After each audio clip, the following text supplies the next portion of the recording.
My name is Marcy Bergen. I'm the Member Services Coordinator here at AFSA. Welcome to Get Untangled from Manual Loan Origination Processes, presented by Shim Mannan. This presentation is a part of AFSA's Business Partner webinar series, which allows industry experts to share timely educational topics directly with AFSA members.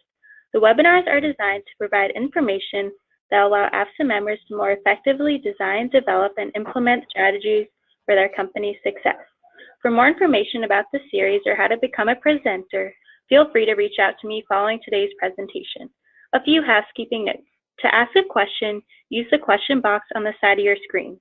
I'll read them aloud to all following the presentation. The slides and recording of today's webinar will be available later today on AFSA's Webinar Resource Center. Finally, you'll receive a survey after the webinar is over. Please take a moment to complete it. Your responses help us fine-tune the program so we can target the issues that are important to you. On that note, let's get to the presentation. Shim Mannan currently serves as Clarke Group's Consulting Director, making him responsible for consulting from pre-sales to throughout the entire client relationship. Shim graduated from the University of Toronto with a bachelor's degree in science.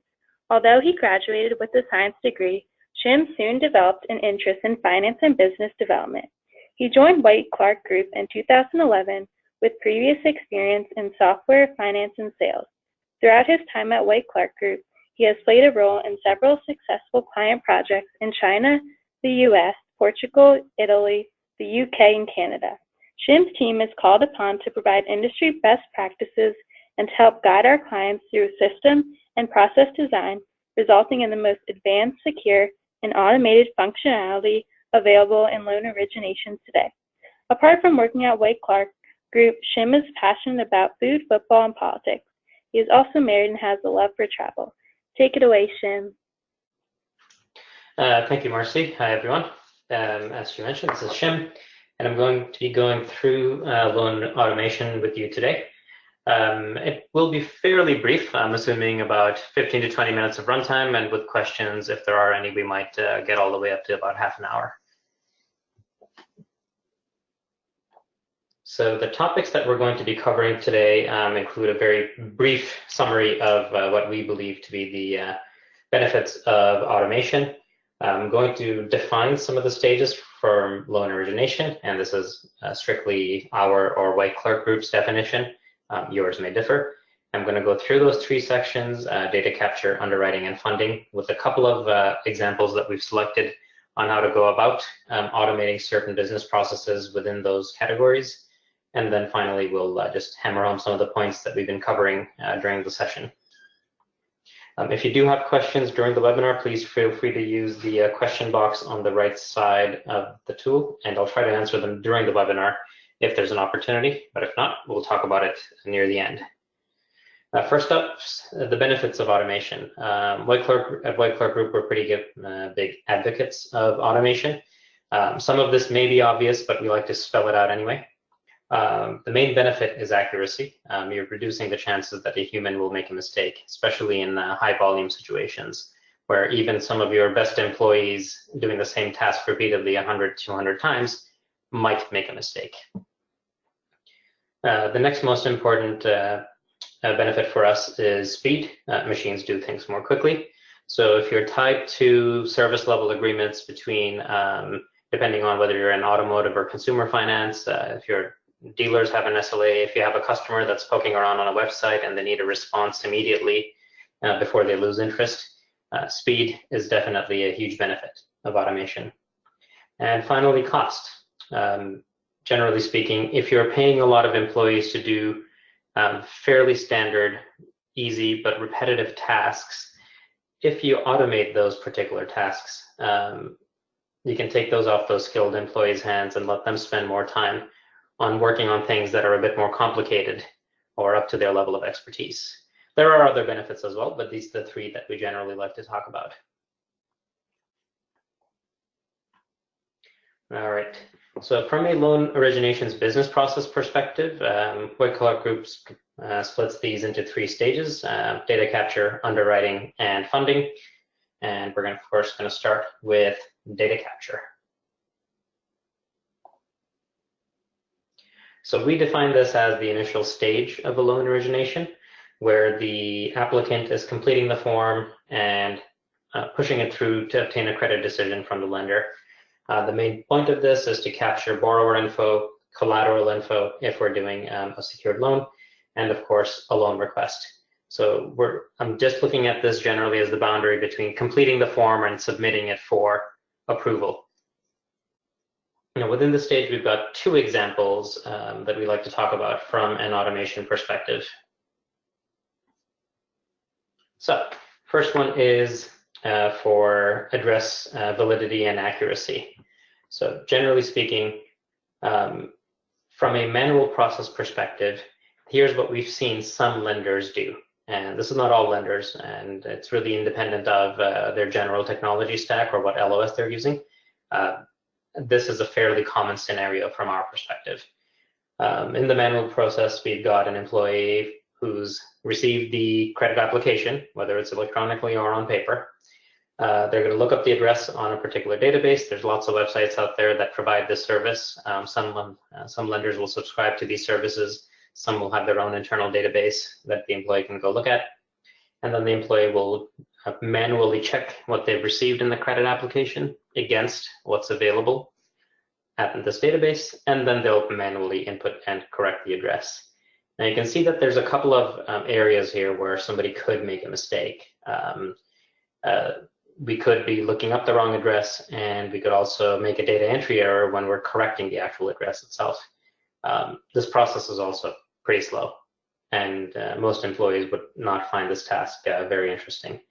So if we did an automated version of this, we would want your LOS to automatically check the address during input. This should ideally be happening real time. So you guys have all seen this as you're typing your address information in on a form on the internet. It's automatically suggesting a correctly formatted version of it. Amazon does this, and a few of the other websites that you guys use commonly already does this. If we do pick an incorrect address combination, whether we're doing it with the prefill or not, the system should notify the employee that the address is incorrect. Like sometimes it's just a formatting change, sometimes it's just that address does not exist. And this could just be an honest mistake. And then the system should also be providing you with a corrected address that's ideally auto-populated, as we mentioned. I'm starting with a fairly simple, common, and easy scenario, but from our listeners' perspective, you might be surprised at how uncommon automation in this area is.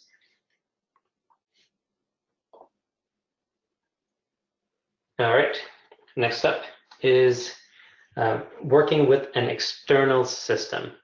So as a lender, you may already have an LOS, and sometimes you'll be getting applications internally directly from your employees interacting with borrowers. Sometimes you're hooked into an external system to get applications from it. So if we're talking about automotive lending, this could be the auto point of sale, like your Dealertracks, your Route Ones, your Cuddles, your CarMaxes. Looking at it from the consumer perspective, you might be doing some consumer direct lending, so you're hooked into a website. You could also be hooked into one of the loan aggregators out there, like LendingTree and a few of their competitors. So this is an example of a manual process that we've come across before when a lender is accepting applications from an external source. They'll actually get an email in a mailbox on the lender side. So even if from a borrower's perspective, you might be filling something in on a web form, on a website, when the lender receives the actual email, the actual application, sometimes it comes in the form of an email. And you might have the employee checking the email and then manually creating an application in your LOS.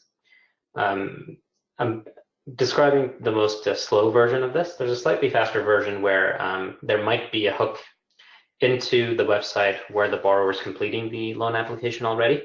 But what you'll get in your LOS, even if you have an integration with it, will sometimes be incomplete or incorrect. So there's still some room for automation, even if you've got a connection already built in with those external point of sale providers. Now, in the automated version of it, of course, you would want the system to automatically create the application, and you would also want it to automatically validate the data. which means that if everything is good and it checks out, it should automatically be submitted to underwriting.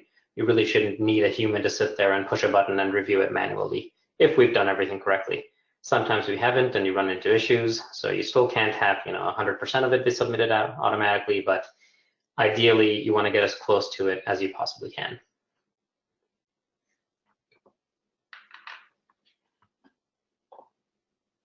All right, so I've got 2 examples from data capture, as I mentioned. Next, we're moving into underwriting, where there's quite a few examples. We've highlighted about 5 or 6 of them that we most commonly come across. And we generally define underwriting as the middle stage of loan origination. So you're doing 2 things. You're making a credit decision, obviously, and you're also determining the loan criteria. How much are you going to loan and what the rate is, how much cash down you require, etc. So we look at it as 2 sub-processes within the underwriting process. The first one tells you if you're going to make a loan or not, and then the second one tells you whether how much you're going to loan and what the price will be. All right, first example. This one's pretty common, more common for consumer lenders, but we've come across it for automotive and some of the other collateral-based lenders as well. So generally speaking, the underwriter needs to confirm the customer status. Are they a new borrower that you haven't come across before? Do they already have a loan with you, or are they a former borrower that previously had a loan with you? In the manual version of this, and this one's pretty common, you'll typically have an underwriter or an employee on the lender side type the customer's information into that database. That's the database that holds all of your current customers or previous customers' info. Confirm whether you know them or not, and then input that status back into the LOS. New, current, former. There's various naming conventions, but that's the general idea. Typically, once we've done this process, we can then give any current borrowers different business rules, former borrowers different business rules, and they might even get preferential pricing and other benefits.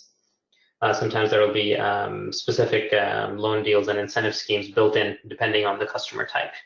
So we want to know that right up front before we determine the pricing of the loan.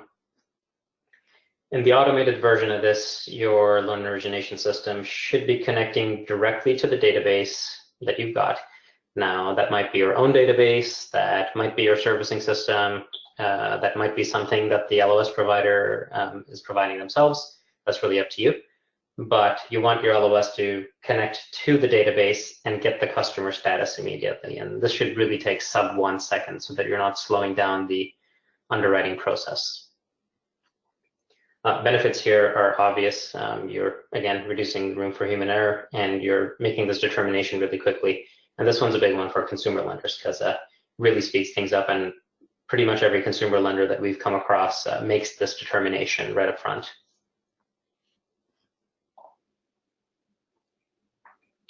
Here's another easy one, declines.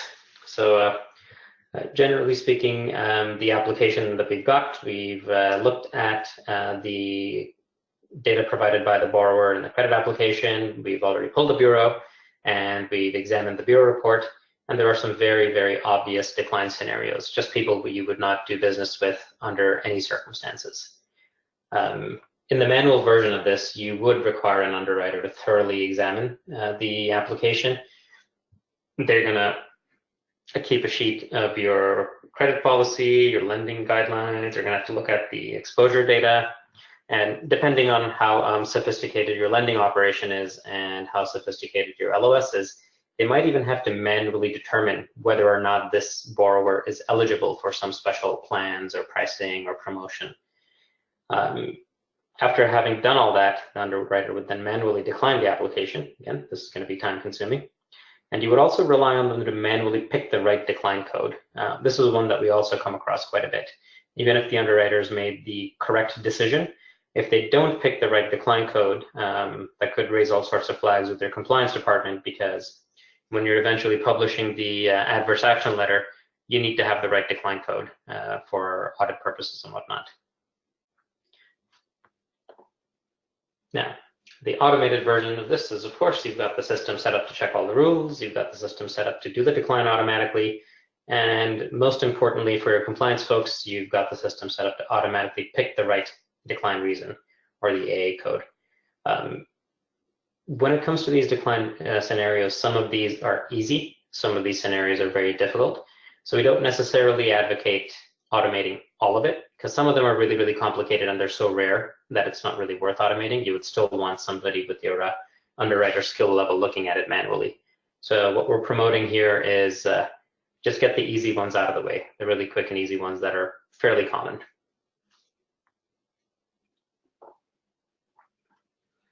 All right, next up, debt calculation.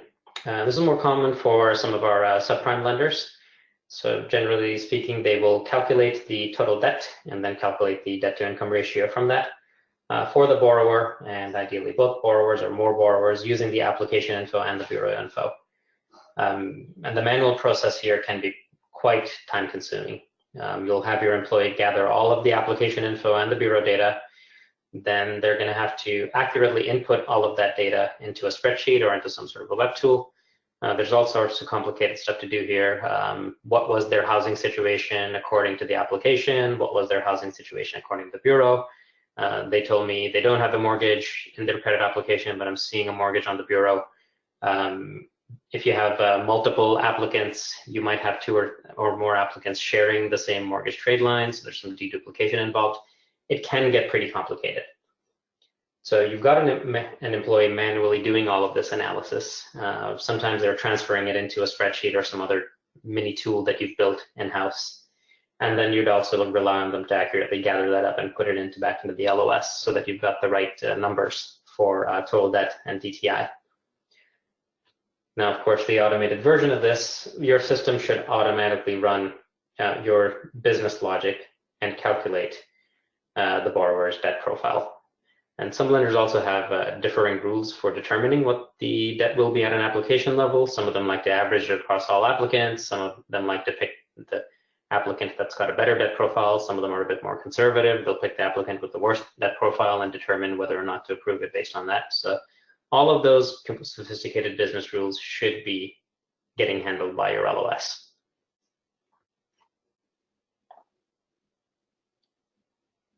Yeah, all right. Another scenario from the consumer branch-based lending perspective. In this one, I've got a borrower in Texas applying for a small loan, and somebody who's working at the branch is unsure of whether the loan type and the amount that they're applying for are valid. For those of you familiar with branch-based consumer lending, the rules are really, really complex, and there's 2 or 3 different loan types at certain states. And the rules governing the amounts, the kind of insurances that can be sold are pretty complex. So in the manual version of this, we've got the employee figuring out what state applies, depending on what state the branch is in, what state the employee's in. Are we talking about cross-border shopping? Then they're going to refer to the rules that the lender's already set out in some sort of a document, and then figure out, okay, I can sell this particular loan to this particular borrower. Often this will get pretty complicated, and the branch employee won't be able to make that determination, either because they don't know what to do or the lender's policy doesn't allow them to do it. So then they'll pass the application to another team that deals with complex scenarios to confirm it. This could obviously take a long time. You would want your system to automatically determine the validity, the applicable maximums, what fees are allowed, what insurance products are allowed, etc. This one actually gives you a huge boost in terms of just letting your branch operatives or branch representatives do business really, really quickly. And it's also a big boost from a compliance perspective, because you're just really eliminating a lot of human error that could not just affect the one loan, but it could affect you as a lender if there's a pattern of mistakes from a branch lending perspective. And of course, you would not allow this the system would not allow the employee to automatically approve the loan if they've done something wrong. You'd want somebody with a higher level of authority to come in and take a second look. So that prevents a lot of errors. All right, next up, we've got risk-based pricing. So some lenders are using this, especially in the subprime area, to determine the rate for the loan. And some of these processes can be relatively simple. Some of them can be quite complex. I'm describing one here that's a little more complex. In the manual process, the employee is going to figure out what the rate is by looking up the base rate, figuring out whether some rate adjusters apply. So some lenders will use DTI, PTI, LTV. If we're talking about automotive lending, some lenders will use the make and model of the car and the mileage and the age and some other variables to figure out to adjust the rate either up or down. Then you're going to have some rules to loop through the rate and adjust the cash down or the amount financed until the lender gets the right risk profile for this particular loan. You would rely on an employee to do this manually, or we've often seen that they'll plug this into a spreadsheet that's been built by the risk team. And then once that process is done, you'd rely on them to input those details back into the LOS. In the automated version of this, of course, you'd have the system automatically apply all of the rules and most importantly, in the correct order. So don't try to ding somebody for cash down if you don't need to. And ideally, you would also want your system to have a built-in audit trail, not necessarily from the borrower's perspective, just internally so that your risk and compliance teams can take a look at it and figure out, okay, the system figured out the rate should be $17.99. How did it arrive at that decision? Your system should be able to tell you how it arrived at that decision by going through the workflow.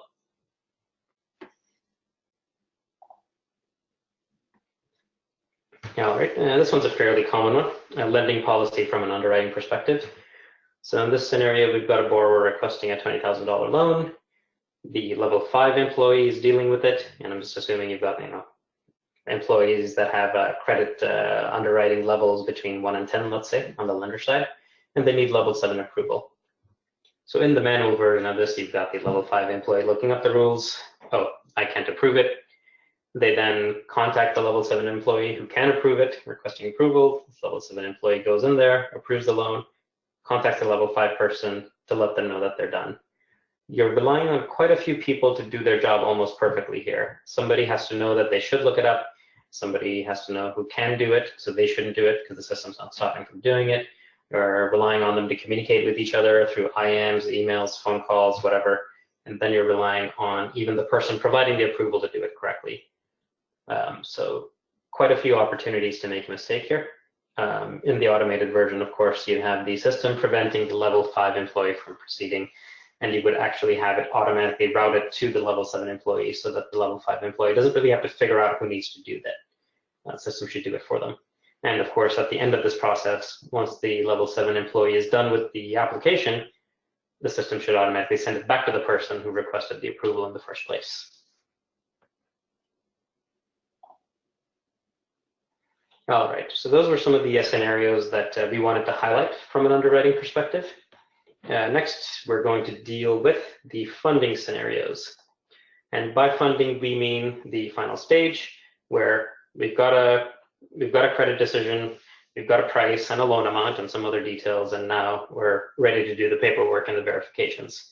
So from a White Clarke perspective, we're talking about dealing with all of the contractual documents, verifying those documents, including some documents provided by the borrower, your identity, residence, employment proofs, and all that.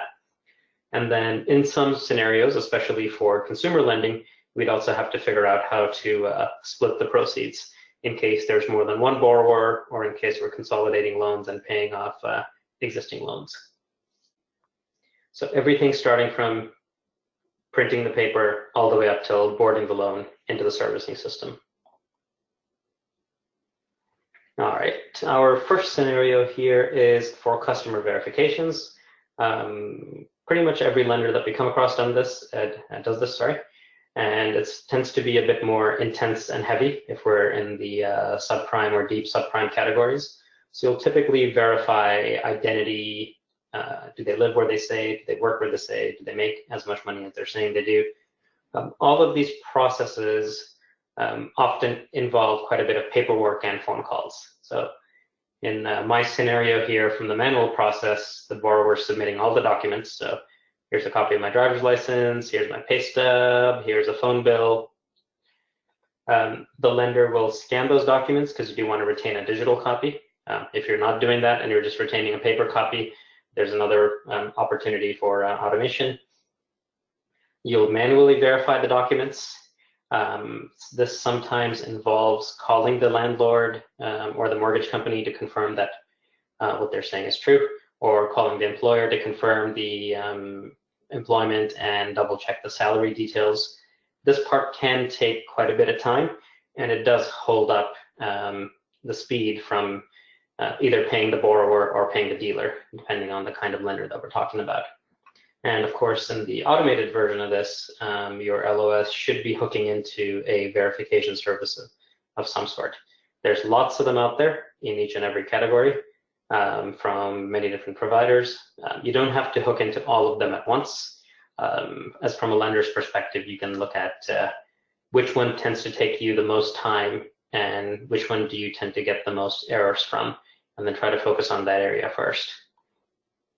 So you'd hook into one of these third-party verification services. The LOS would automatically complete the verification process. You'd have a record of it. You'd have a record of the fact that proof of income was requested and it was automatically provided by this third-party data provider, and we don't need the customer to give me a copy of their pay stub.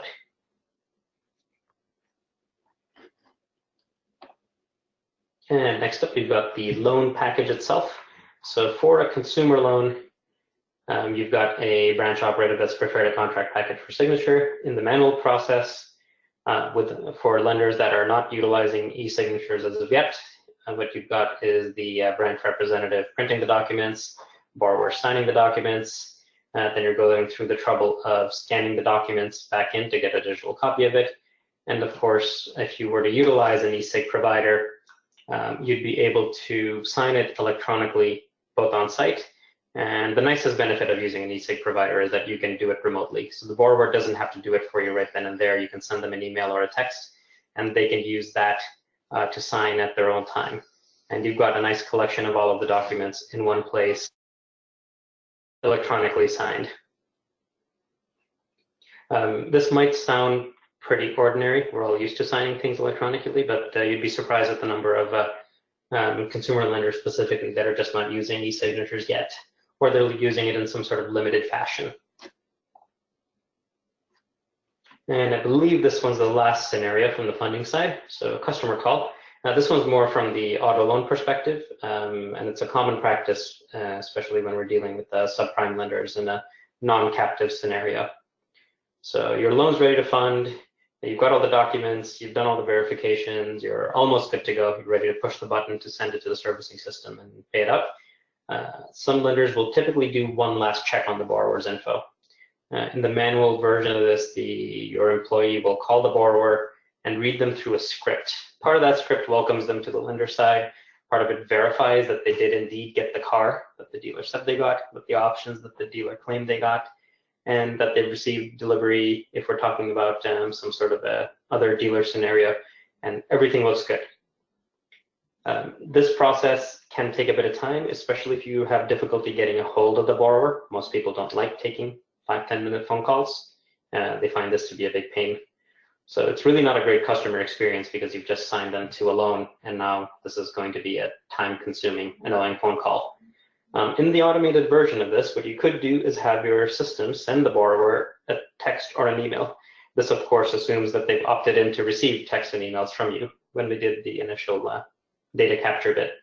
And then they would complete the verification via some sort of an online portal, which they could launch right from their phone when they're reading the text. There's like a little hyperlink built into it. You may find that completion rates and speeds will be much faster if you do it this way, as opposed to making a phone call. Because nowadays, a lot of the time when you get a phone call from an unknown number, either your spam filter picks it up, or even if it doesn't, you're just not going to pick it up.